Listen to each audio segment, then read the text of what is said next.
4h52, on vous présente le départ de la course, le E-Prix de Tokyo. Et oui, il fait nuit là-bas, nous, il est 7h le matin ici à Montréal, ici au Québec. Le décalage horaire oblige. Première course de nuit cette saison sur le calendrier de la Formule électrique.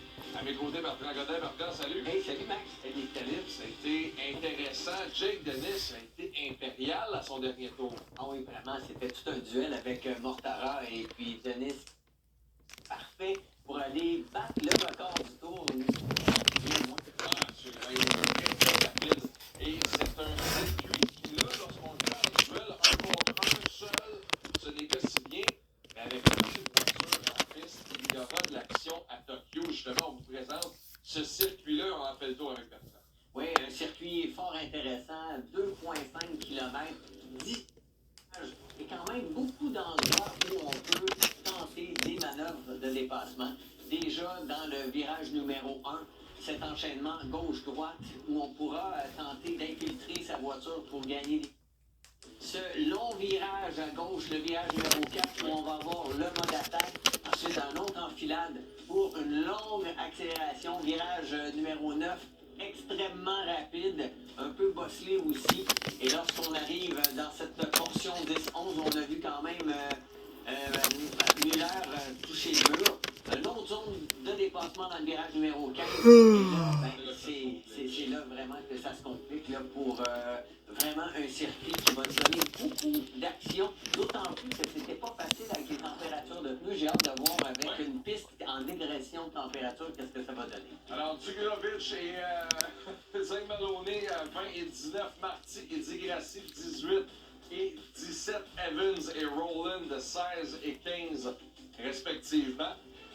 On poursuit la grille avec Sébastien Buemi et Ericsson, les deux Envision, les deux voitures bleues et vertes, 14 et 13, Nick DeVries, Norman Nato, 12 et 11.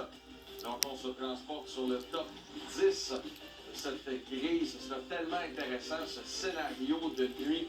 Jean-Éric Verne chez Jeff Citroën partira 10e. Maximilian Gunter chez DS Penske, lui, va partir 9e. 8e pour Verlaine dans sa Porsche. Lui, il est à la poursuite du championnat des pilotes. Encore une fois, Nick Cassidy chez Citroën va partir 7e. En 6e position, Dan Tickman chez Cupra Fiero a connu quand même de très bonnes qualifs. Taylor Barnard chez Penske.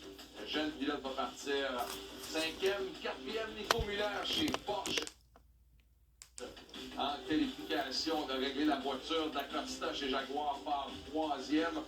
Quel duel ça a été entre Mortara qui partira 2e chez Mahindra et le détenteur de la pole position Julius Farr, Jake Dennis. Puis lui chez Andretti dans sa voiture aux nouvelles couleurs bleu et argent va partir tout de suite dans la pole position. C'est ce qu'on vous présente dans les prochaines secondes. Oui, avec une température de piste de 35 degrés, l'air ambiante à 27. Et puis, bon, 35% de probabilité de pluie. Donc, on devrait être en mesure de pouvoir faire une course complète sur le sèche. Les courses de nuit aussi, ça change la perspective des pilotes. Et là-dessus, justement, écoutons Norman Nato qui nous parle de ce dépilote qu'on a. Ouais, non, ça va être unique de rouler à Tokyo de nuit. C'est une première expérience pour tous. On a eu l'occasion sur notre circuit de rouler nuit, donc on sait à peu près à quoi s'attendre. Après, de le faire à Tokyo, c'est toujours une expérience super sympa, donc super content d'être là. Et on va tout donner comme d'habitude. On parle justement là, de cette différence-là, de s'habituer, de s'entraîner en simulateur la nuit également. Et même lui, il dit de rouler sur notre circuit de nuit, alors on s'y habitue.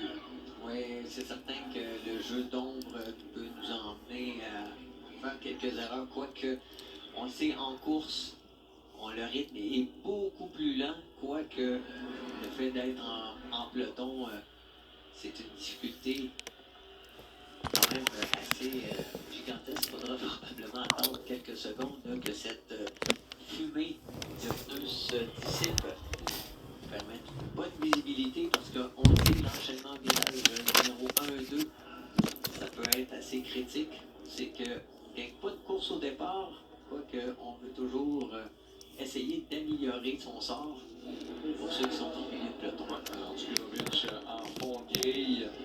Donc là, dans les prochaines secondes à rouler, on est sur l'île artificielle de Odaiba à Tokyo, au Japon. Et c'est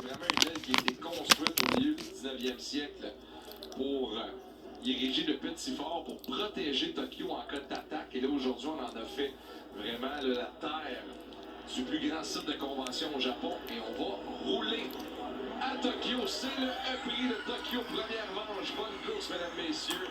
Et c'est lancé pour cette course de nuit à Tokyo, menée par le détenteur de la pole position, Jake Dennis. On est parti pour 36 tours.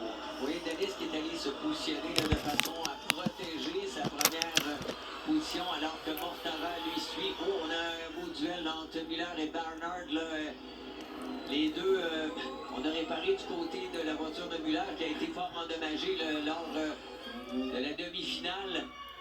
On le voit, Muller actuellement en 4e position.